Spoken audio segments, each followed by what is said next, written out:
Imagine a light breeze touches your face. Not a punch, not a fall, just wind. And it feels like your face is on fire. For 1 second, you can't breathe. You can't speak.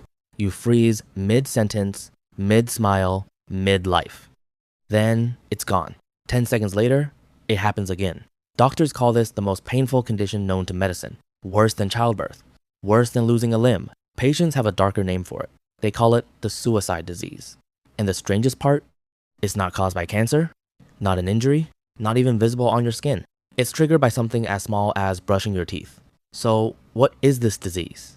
Why does it hurt more than almost anything else humans experience? And why did doctors take over a century to understand it? Stay with me. This one gets stranger the deeper you go.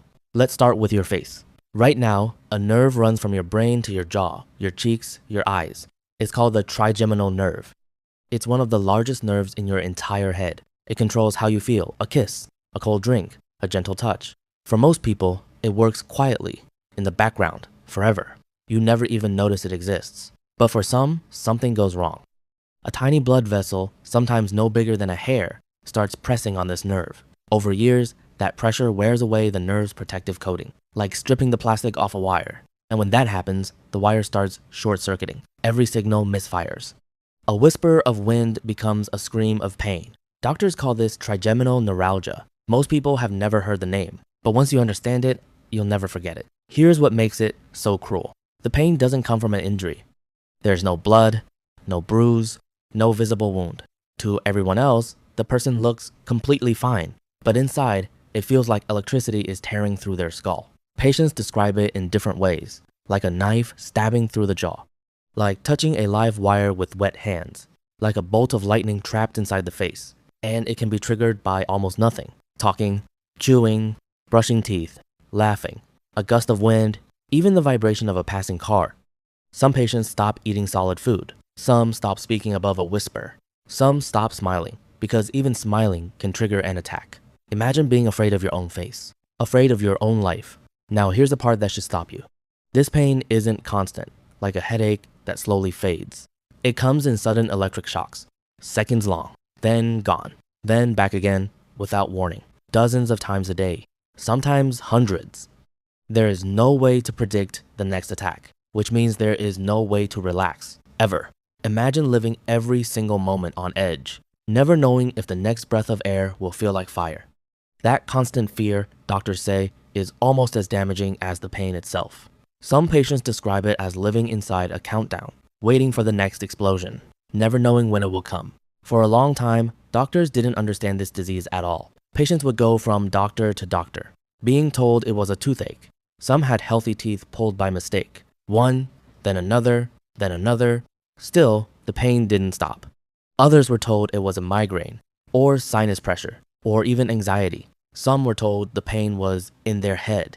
In a strange way, they were right, just not in the way anyone meant. The pain really was coming from inside the head, from a nerve almost no one thought to check.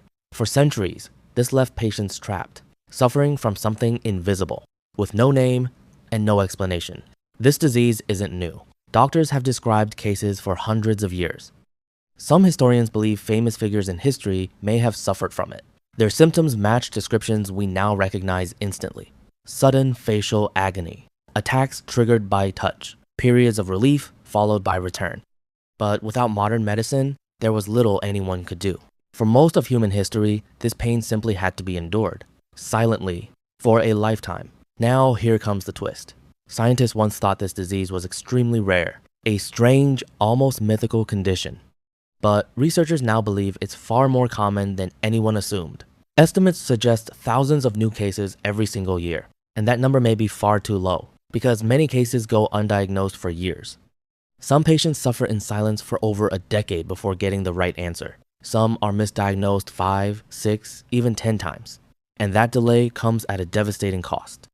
Studies suggest people living with this condition face a much higher risk of suicidal thoughts than the general population.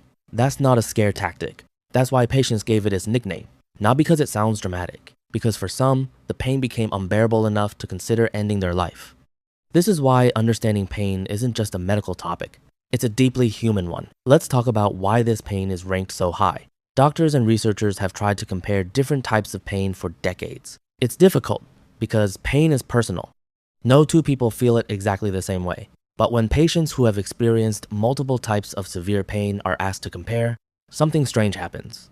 Many who have given birth, broken bones, or had surgery say the same thing. This pain was worse. Not slightly worse. Dramatically worse. Some doctors believe this happens because of where the pain hits. Your face carries an enormous number of nerve endings, far more than most other parts of your body, which means when something goes wrong there, the brain doesn't just register pain. It registers alarm. Like your entire body is screaming that something is deeply, dangerously wrong, even when, physically, nothing life-threatening is happening at all. So is there any hope? Yes. Modern treatments have changed everything for many patients. Medications can calm the misfiring nerve. For some, this alone brings life-changing relief. For others, medication isn't enough. That's when surgery becomes an option. Surgeons can carefully move the blood vessel pressing on the nerve. It's a delicate operation. But for many, it works. Some patients go from hundreds of attacks a day to almost none. Years of pain gone in a single procedure. It's not a guaranteed cure. Some patients need more than one treatment over their lifetime. But for many, it's the difference between suffering and living again, between fear and freedom. Here's something else researchers have discovered. Chronic pain doesn't just hurt the body. It rewires the brain. Long-term pain can change how the brain processes fear and emotion, which is part of why treating this disease early matters so much. The longer it goes untreated, the harder recovery can become. This is why awareness matters, not just for patients, for doctors, for families, for everyone who might one day sit across from someone in pain they cannot see. Here's what this disease really teaches us. We measure sickness by what we can see. Broken bones, tumors, scars. But some of the worst suffering hides in silence. No blood, no visible wound. Just a person quietly fighting a war no one else can witness. Somewhere right now, someone is smiling through this exact pain, ordering coffee, answering emails, pretending everything is fine, because that's often the only choice they feel they have. The next time someone tells you they're in pain and you can't see why, believe them anyway. Because sometimes the most painful disease in the world leaves no mark at all, except in the person carrying it, and in the people who finally choose to listen.